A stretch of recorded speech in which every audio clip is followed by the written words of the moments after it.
आपण ही दृश्य बघत आहोत। माकपचा लॉंग मार्च आता मुंबईच्या दिशेने कूच करतोय। 12 विविध मागण्यांसाठी हा लॉंग मार्च आता मुंबईकडे रवाना झाल्याची ही दृश्य आपण बघत आहोत। आज मुख्यमंत्र्यांसोबत मंत्रालयामध्ये या शिष्टमंडळाची एक महत्त्वाची चर्चा देखील होणार आहे आणि याच मागण्यांसंदर्भात आता सरकार नेमकी काय भूमिका घेत आहे आणि सरकारकडून कशा पद्धतीने या शिष्टमंडळाला आश्वासने दिली जात आहेत हे बघणं अतिशय महत्त्वाचं असणार आहे। मात्र ही संपूर्ण लॉंग मार्चचे दृश्य आपण बघत आहोत। लाल वादळ हे आता मुंबईच्या दिशेने कूच करत आहे। लॉंग मार्च मधील आंदोलकांच्या शिष्टमंडळाची आज महत्त्वाची बैठक असणार आहे। माकपचा विविध मागण्यांसाठी हा लॉंग मार्च आता मुंबईकडे रवाना झालेला आहे। गिरीश महाजन यांच्यासोबत देखील शिष्टमंडळाची काल चर्चा झाली, मात्र त्यावेळेस देखील सकारात्मक चर्चा झाली नसल्याचं सांगितलं जात होतं। अक्षय मंकणी आमचे प्रतिनिधी या संदर्भातले आपल्याला अपडेट्स पोहोचवतायत। अक्षय, हा मोर्चा कुठपर्यंत पोहोचलाय आणि अर्थातच आज शिष्टमंडळाची मुख्यमंत्र्यांसोबत बैठक असणार आहे, नेमके काय अपडेट्स मिळतायत?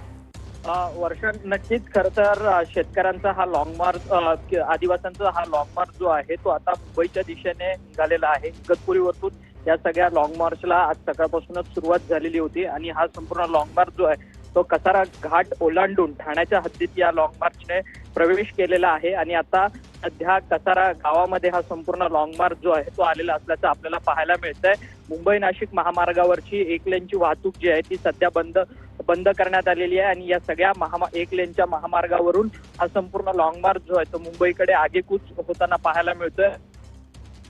नेतृत्व करणारं शिष्टमंडळ जे आहे ते मंत्रालयात बैठकीसाठी पोहोचलेलं असल्याची माहिती मिळते। थोड्या वेळापूर्वी हे संपूर्ण शिष्टमंडळ जे आहे ते या लॉंग मार्च मधून मंत्रालयात जाण्यासाठी निघालेलं होतं। या सगळ्या शिष्टमंडळामध्ये माजी आमदार जे.पी. गावित, अजित नवले, त्याचसोबतच विनोद निकोले आणि अशोक ढवळे हे सगळे आदिवासी नेते हे या सगळ्या शिष्टमंडळामध्ये सामील होते।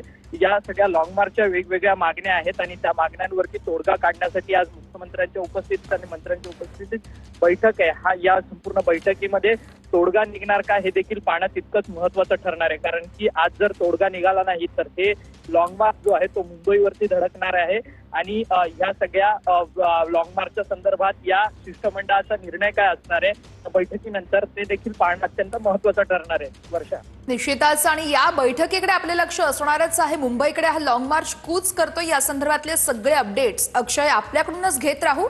तुर्तास धन्यवाद दिलेल्या या सविस्तर माहितीसाठी। जे.पी. गावित आणि अर्थातच संपूर्ण शिष्टमंडळ हे आता मंत्रालयात पोहोचल्याची माहिती मिळते। माकपचा विविध मागण्यांसाठी एकीकडे लॉंग मार्च मुंबईकडे कूच करतोय तर तिकडे मंत्रालयामध्ये आता हालचालींना वेग आलेला आहे। या लॉंग मार्चचं जे शिष्टमंडळ आहे ते मंत्रालयात पोहोचलेलं आहे।